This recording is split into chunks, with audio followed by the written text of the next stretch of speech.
పడతా ఉంటుంది. కాబట్టి మహా బ్రతికితే నెల 15 కంటే ఎక్కువ బ్రతకడు, చనిపోతారని చెప్పారు.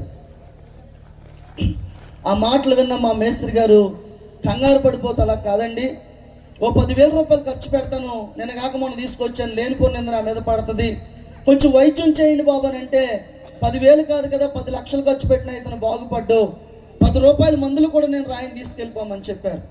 ఇంటికి తీసుకొచ్చేసారు. మా అమ్మగారిని పిలిచారు. అమ్మ, ఎంతో ఆరోగ్యవంతుడు బాగున్న వ్యక్తి అనుకున్నావు కానీ భయంకరమైన క్యాన్సర్ వ్యాధట, ఎప్పుడు చస్తాడో తెలియదట, ఇదిగో అని చెప్పి అప్పగించి ఆయన వెళ్ళిపోయారు.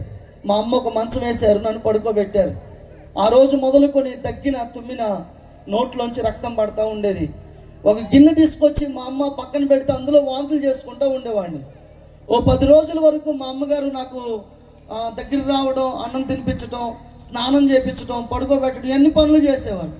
కానీ 10 రోజులు అయిపోయిన తర్వాత ఇక మా అమ్మగారు నా దగ్గర రావడం మానేశారు. మానేయటమే కాకుండా ఇలాంటి బరకం ఒకటి తీసుకొచ్చి, ఇదే నా మంచం అయితే, చుట్టూ కట్టేశారు. ఇలాగా లోపల నాకు గాలి ఆడేది కాదు, ఊపిరాడేది కాదు.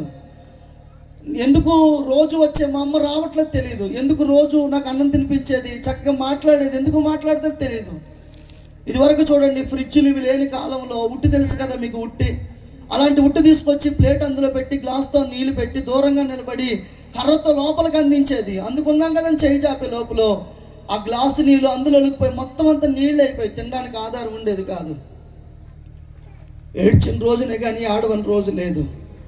జీవోత్సవంలా పడి భయంకరమైన పరిస్థితి అనుభవిస్తూ ఉన్నాను. చిన్నప్పటి నుంచి కూడా దైవభక్తి భావాలు కలిగిన వ్యక్తినే కనుక ఎన్నో రకాలుగా ఎన్నో విధాలుగా నేను చేసుకొచ్చాను. కానీ ఎవరు కూడా నా పరిస్థితిని ఇది చేసేవాళ్ళు ఎవరు కనిపించలేదు. ఓపికంతా అయిపోయింది. దాదాపుగా అప్పటికే నెల మీద 10 రోజులు అయిపోయింది. ఇక 5 రోజులు మాత్రమే నా జీవితంలో ఉంది. ఈ 5 రోజుల్లో జరిగిన సంఘటన చెప్పి నా సాక్ష్యం ముగించేస్తాను.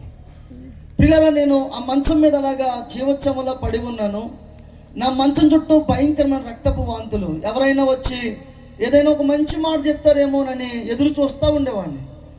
కానీ ఎవరైనా వచ్చి ఏమనేవారు అంటారే, ఏ జన్మలో ఏ పాపం చేసావు, నీకు రోగం వచ్చిందిరా అని భయంకరంగా మాట్లాడుతూ ఉండేవారు. నేను పనికి వెళ్తున్నప్పుడు అదే మనుషులు ఏమనేవారంటే, నువ్వు చక్కగా పని చేస్తున్నావు, మీ నాన్న త్రాగుబోతైనా డబ్బులు అట్టుకొచ్చి మీ అమ్మకి ఇస్తున్నావు, నువ్వు చాలా మంచోడురా అనేవారు. కానీ ఎప్పుడైతే నేను అలాంటి భయంకరమైన రోగానికి గురైపోయానో, మంచానికి పరిమితి అయిపోయానో, అదే మనుషులు ఏ జన్మలో ఏ పాపం చేసుకున్నావో నీకు ఈ రోగం వచ్చింది అంటూ ఉన్నారు. పిల్లలు, ఒక విషయం చెప్తున్నాను, జాగ్రత్తగా వినండి. మనిషికి బలం ఉన్నంతసేపే అందరూ అంటారు, నువ్వు మాకు బలవంతుడు అని. నీకు ధనం